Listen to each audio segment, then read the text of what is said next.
I'm actually really nervous. Let me know how my Huh? You're killing them, bro. Woo! Yeah? Mr. Worldwide. We on a world tour with my man.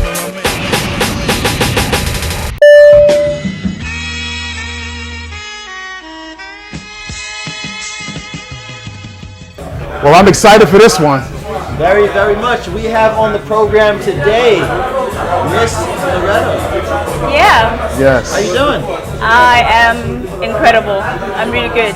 Amazing. Yeah? So we're here in this very exciting atmosphere. We're at Kiza. Yes. Kiza Lounge in DIFC, and we're here for the Culture Market. Yes.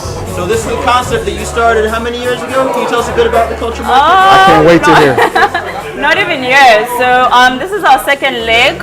Literally, Amazing. yeah. Amazing. And we already had, it's become so popular. and I'm truly appreciative of that.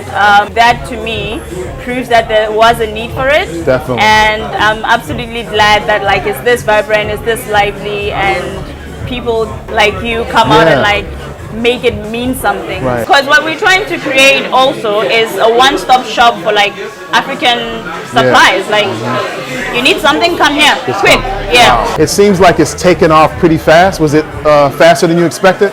I think so. Yeah. I really didn't. I didn't think it was going to blow up this much. Because we had the first one on the 8th of June, and this is just our second one. So wow. Looking bright. So the theme is quite obvious. Yeah. Yourself, you're from South Africa. I'm from South Africa, born and bred, yes. Right? So the theme, was that natural for you? Did you just want to support African products and African artisans that are based here? Truly, because for me, in the background of this, I run a platform which is just for women, to bring together women to showcase their talent, seek growth, and this and this and that. So when I thought of this, I was like, wait, I don't know where to buy this, I don't know where to buy that. And that's a very common issue we have. All of us come from like, you know, so many backgrounds, all of us being experts. Well, let's talk about that. Fierce and fabulous. F&F Circle. What a name. The F&F Circle. The fierce and the fabulous. Speak to that. Okay, because for me, especially being a brown-skinned woman, like I will always appreciate being black, because in that there's just like that fierceness, and like you are fabulous in your natural, like you get what I mean? Yeah. Like in your nature, there is something that is embodied in you as a black woman, and that not isolating all other, you know, cultures and races, right. But our aim was to challenge women to not let that die out, because I mean we move here for so many reasons and we have our lives going on, and we're like, what better way to like, you know, remind each and every individual that you are still fierce, you're still fabulous. Come out and play. That's dope. Yeah. That's dope. And I run it with my co-founder. Her name is Tega and yeah, be on our page, the F&F Circle, and you will see both of us there. This is probably our most raucous podcast yet, I'd say. It is. Kiza is literally heaving right now. Lots of people around, having a good time, enjoying themselves, supporting the market, which is really good, because we see the local class people actually getting some questions and feedback, some attention to their wares, you know. Speak to that in terms of how you're supporting the culture and how you're supporting that entrepreneurial spirit. Absolutely. So for me, I think when we had a chat before, I mentioned a lot about growth, and for me that's all it's about. We seek to like challenge each individual. You know, Africans are really talented, and I say this with no doubt.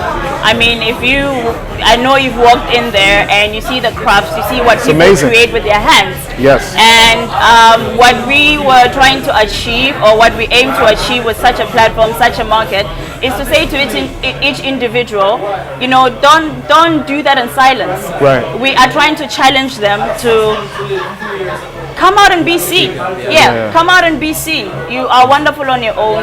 That raw talent needs to be seen in the world, and for me, this is proof that the world is really trying to see that. So, Actually, I came just for the occasion. oh, I can see I came that. just for the occasion because I'm like, I gotta look right. I gotta look right talking about your amazing platform. Even some of your jewelry that you have on today is from one of the artisans here as well.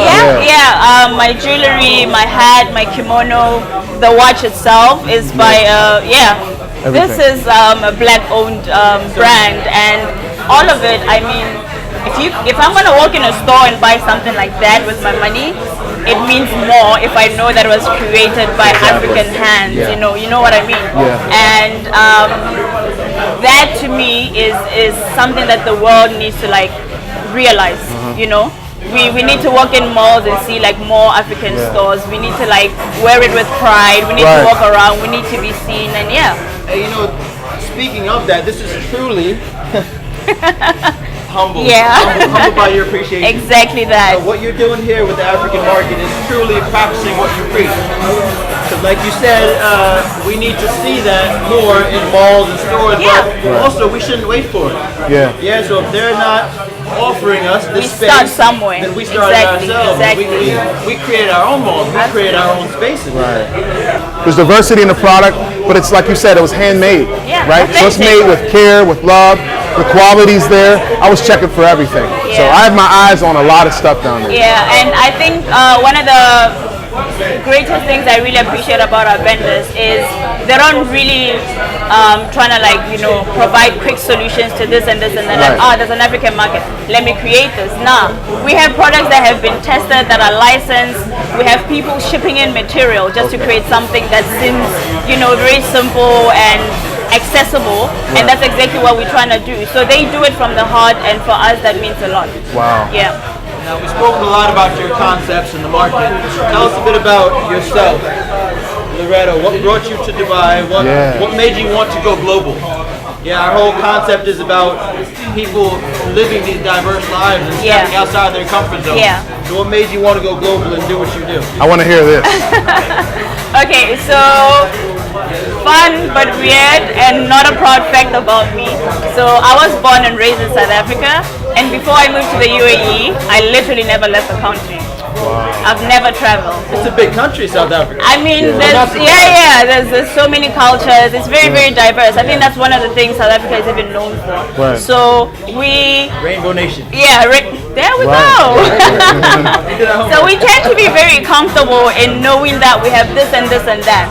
But for me, moving to the UAE just opened a whole spectrum. Like, I was like, okay, people were like, you look Kenyan, you look this, you saw this, and I was like, so we all come together. Like, there is something that brings us together as Africans. But I've made so many friends, I've met so many people, and I was like to myself, I can't be out, meeting this individual and forgetting about them or meeting them again. And I was like, we really need to create a culture where we teach each other the importance of coming together. So if you know this about South Africa, we have what we call Ubuntu. Which Ubuntu. Ubuntu. Ubuntu. I've heard of Ubuntu. You have heard of it. But it's just the spirit. The spirit of togetherness, the spirit of like cohesion, coming together and forming one. And I mean, having been raised in SA, that's something I have in me, and I was like, what better use than to give it out to the world? Amazing. I think we have a new motto at Global Brothers Podcast. Ubuntu. I like it. Yes. We'll adopt that. Definitely. Together, And I feel like Kiza is your home for this, right? I mean, yes. They've been absolutely supportive, and I think one of my favorite things about Kiza is how much support they give us to Africans. And like that was my standstill. I was like, we have to go for this. Shout out to Kiza. Shout out, the big one. Always supporting. Am I the first female? That's what he was talking about at the beginning. Okay, fine, you have that. Hey. You have that First female on Global Brothers Podcast. Yes, you are. Amazing. You represent it. So we'll never forget our first. Definitely. Absolutely. I'm taking that one home. You are. Thank you so much for being with us. We appreciate it. Thank you guys there at home. Like, subscribe, share, live global, and prosper. Peace. Mr. Worldwide.